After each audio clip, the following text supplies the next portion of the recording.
Assalamualaikum warahmatullahi wabarakatuh dan salam sejahtera. Apa khabar semua? Saya harap saudara dan saudari sekalian sehat walafiat. Saya telah menghadap ke bawah duli Yang Maha Mulia Seri Paduka Baginda Yang di-Pertuan Agong pada jam 12.30 tengah hari tadi di Istana Negara. Dalam sesi menghadap tersebut, saya telah menyerahkan warkah peletakan jawatan saya sebagai Perdana Menteri dan seluruh jemaah menteri di bawah perkara 434 Perlembagaan Persekutuan disebabkan saya telah kehilangan kepercayaan majoriti ahli Dewan Rakyat. Ini bermakna saya dan seluruh ahli jemaah menteri telah meletakkan jawatan.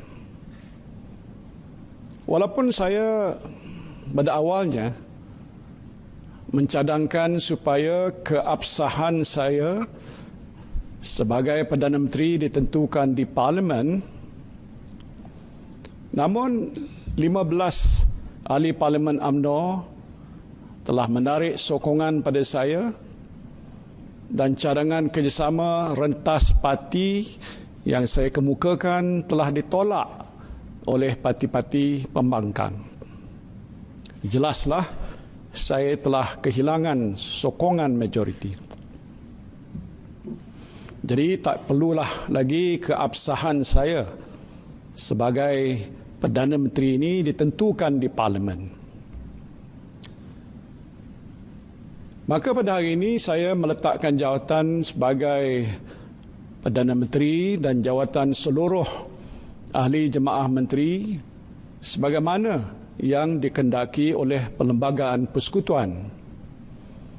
Perkara 434 Perlembagaan Persekutuan menyebut, dan ini saya petik, jika Perdana Menteri tidak lagi mendapat kepercayaan majoriti ahli Dewan Rakyat, maka Perdana Menteri hendaklah meletakkan jawatan jemaah menteri. Ini kehendak dalam perlembagaan dan saya mesti patuh. Rayuan ikhlas daripada jutaan rakyat Malaysia agar saya meneruskan tugas saya dan jangan meletak jawatan saya dengar. Namun rayuan ini tidak dapat saya sambut kerana saya telah kehilangan kepercayaan majoriti ahli Dewan Rakyat. Tindakan saya ini adalah selaras dengan sumpah jawatan saya untuk sentiasa menjunjung, melindungi dan mempertahankan perlembagaan. Saya telah melakukan pelbagai ikhtiar hingga ke saat akhir untuk nak menyelamatkan Kerajaan Perikatan Nasional, setidaknya sehingga selesai tugas menguruskan pandemik, program vaksinasi dan pemulihan ekonomi.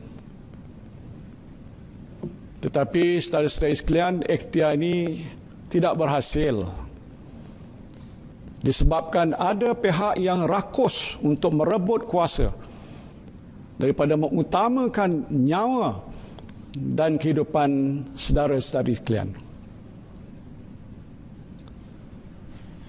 Bagi saya, apa yang berlaku ini adalah ketentuan Allah Subhanahu wa taala yang merupakan satu episod dalam sejarah perjuangan politik saya. 6 tahun yang lalu saya dipecat daripada jawatan timbalan Perdana Menteri semata-mata kerana saya mempertahankan prinsip untuk tidak berkompromi dalam kes penyelewengan 1MDB.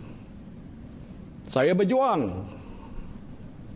dan saya juga berkorban. Akhirnya Allah Subhanahu wa taala mengangkat martabat perjuangan saya sehingga saya diberikan amanah untuk memimpin negara ini sebagai Perdana Menteri. Alhamdulillah. Namun telah ditakdirkan, saudara-saudari, pada hari ini adalah hari terakhir saya sebagai Perdana Menteri dan saya redha dengan ketentuan ilahi ini. Sesungguhnya jawatan yang telah saya pikul ini bukanlah suatu kemegahan. Ini datang dengan suatu bebanan tanggungjawab yang amat berat. Saya memimpin negara, saudara-saudari tahu pun, dalam keadaan krisis kesihatan dan ekonomi yang tak pernah berlaku dalam sejarah negara kita dan dunia sebelum ini. Dan pada masa yang sama saya terus digugat dari segi politik. Saya boleh mengambil jalan mudah dengan saya mengorbankan prinsip saya untuk kekal sebagai Perdana Menteri. Tetapi saudara-saudari sekalian, itu bukan pilihan saya. Saya tidak akan sekali-kali bersekongkol dengan kumpulan kleptokrat. Saya sekali-kali tidak akan mengganggu kebebasan badan kehakiman, apalagi membelakangi perlembagaan persekutuan semata-mata untuk terus kekal berkuasa. Saudara yang saya kasihi sekalian, saya ingin mengambil kesempatan ini untuk memohon keampunan daripada saudara dan saudari atas segala kehilafan dan kelemahan saya sepanjang saya menjadi Perdana Menteri.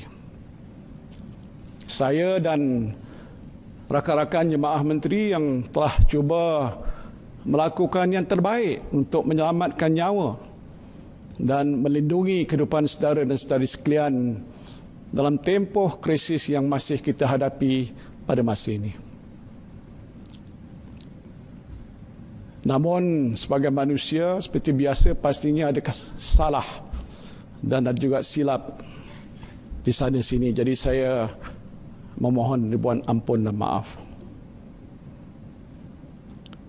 Saya berharap kerajaan baru nanti akan dapat dibentuk dengan segera supaya pentadbiran negara kita ini tidak terganggu dan dapat berjalan seperti biasa.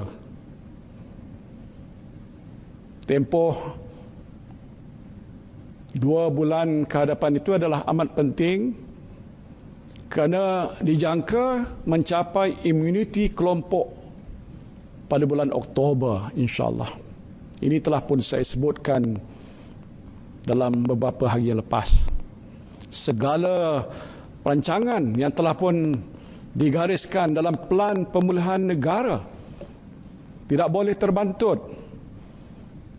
Sektor-sektor ekonomi perlu dibuka semula untuk kita pastikan ekonomi negara kita dapat pulih dengan segera dan rakyat dapat menjana pendapatan untuk menyara diri dan keluarga. Justru momentum pelaksanaan program vaksinasi tidak boleh terganggu. Rekod kita mencatatkan jumlah vaksinasi harian antara yang tertinggi di dunia dan ini mesti dikekalkan. Jangan bimbang, saudara-saudara sekalian, Kabinet saya telah pun menempah lebih 87 juta dos vaksin untuk penduduk negara ini yang melibatkan perbelanjaan sebanyak 4.36 bilion ringgit. Ini satu peruntukan yang amat besar. Dan jumlah ini adalah lebih daripada mencukupi untuk saudara dan saudari sekalian warga rakyat Malaysia. To all my fellow Malaysians, you don't have to worry. My cabinet has ordered more than enough vaccine for all of you. And if the vaccination program goes well, all of you will get vaccinated by the end of October, inshallah. And I hope the new government which takes over the administration of this country will take a good care of all of you because it is the only things that I care about. And I care for you all the time, always. Saya sentiasa prihatin dengan nasib saudara dan saudari sekalian kerana saya anggap saudara dan saudari sebagai anak-anak saya sendiri. Tak tahulah ada yang panggil saya Abah. Terima kasihlah. Kerana itu saya telah menekankan bahawa kebajikan saudara dan saudari menjadi keutamaan kerajaan Perikatan Nasional, iaitu sebuah kerajaan yang amat prihatin rakyat. Saya optimis bahawa negara kita akan dapat keluar daripada krisis pandemik ini dalam masa yang terdekat. Saya teruja kerana saya melihat perkembangan positif beberapa hospital di Lembah Kelang, di mana jumlah kemasukan pesakit COVID-19 kategori 4 dan 5 semakin berkurangan. Mudah-mudahan pula dengan program vaksinasi yang semakin meningkat, lebih banyak lagi nyawa akan dapat diselamatkan dan saudara-saudari dapat kembali menjalani kehidupan saudara-saudari seperti biasa. Saudara dan saudari yang saya kasihi sekalian, saya mengambil kesempatan ini untuk mengucapkan jutaan terima kasih pada para frontliners kita. Selalu saya ucapkan terima kasih. Ini saya nak ucapkan terima kasih sekali lagi pada frontliners kita yang saya tahu terus-menerus bertungkus lumus siang malam. Untuk apa? Untuk memerangi pandemik COVID-19. Tidak lupa juga ucapan terima kasih saya buat pada semua penjawat awam yang saya tahu telah memberikan kerjasama sepenuhnya kepada saya dalam melaksanakan dasar-dasar yang diputuskan oleh Kerajaan Perikatan Nasional. Saya berharap segala dasar yang baik untuk rakyat dapat diteruskan pada masa akan datang. Saya juga ingin mengucapkan terima kasih dari pihak industri, para pekerja, pertubuhan bukan kerajaan, pimpinan masyarakat dan semua pihak yang telah pun membantu Kerajaan Perikatan Nasional menyampaikan khidmat yang terbaik kepada anda semua saudara-saudari sekalian. Saya juga merakamkan ucapan terima kasih yang tidak terhingga kepada rakan-rakan jemaah menteri saya yang telah pun berkorban masa, berkorban tenaga bersama saya selama ini. Terima kasih juga saya ucapkan pada pengurusan tertinggi Kerajaan Persekutuan, termasuk Ketua Setiausaha Negara, Peguam Negara, Ketua Pengarah Kesihatan Malaysia, Ketua Polis Negara, Panglima Angkatan Tentera, Ketua Pengarah Majlis Keselamatan Negara dan lain-lain pegawai yang tidak dapat saya sebutkan satu persatu. Anda semua telah banyak membantu saya untuk menjalankan tugas dan amanah menguruskan negara di waktu pandemik ini. Terima kasih saya ucapkan. Dan ucapan terima kasih paling istimewa tentunya buat isteri saya yang tercinta dan keluarga saya yang menjadi sumber inspirasi saya sejak daripada dahulu hinggalah ke hari ini. Terima kasih juga pada kepimpinan bersatu, pimpinan tertinggi Perikatan Nasional dan dari parti-parti PAS, STAR, SAPP, Gerakan, pimpinan Gabungan Parti-Parti Sarawak, pimpinan MCA, MIC dan sebahagian ahli Parlimen UMNO yang terus memberikan sokongan kepada saya hinggalah ke saat ini. Kepada seluruh rakyat Malaysia saya ucapkan terima kasih di atas sokongan saudara-saudari sekalian. Saya akan terus berbakti kepada anda serta sentiasa mendoakan kesihatan dan kesejahteraan anda semua. Kekal bertenang ya. Mudah-mudahan ke bawah duli Yang Maha Mulia Sri Paduka Baginda Yang di-Pertuan Agong diberikan rahmat kebijaksanaan untuk memilih Perdana Menteri yang baru menurut kehendak Perlembagaan Persekutuan. Marilah kita bersama-sama mendoakan agar Allah Subhanahu wa taala sentiasa memelihara keselamatan dan keamanan negara kita dan juga mengekalkan perpaduan seluruh rakyat Malaysia. Bismillahirrahmanirrahim. Alhamdulillahirabbil alamin.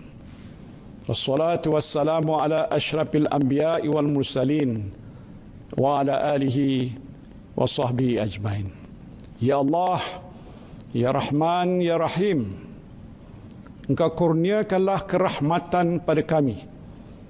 Engkau lindungilah keselamatan dan keamanan negara kami.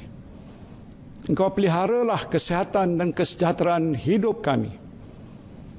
Engkau lenyapkanlah penyakit coronavirus dari muka bumimu ini, ya Allah. Ya Allah, ya Rahman, ya Rahim, Engkaulah yang mempunyai segala kepujian. Engkaulah yang berhak menerima segala kesyukuran. Engkaulah yang memiliki segala pemerintahan. Di tangan Engkaulah segala kebajikan, kepada Engkaulah kembali segala urusan. Rabbana atina fid dunya hasanah wa fil akhirati hasanah wa qina azabannar. Amin ya rabbal alamin.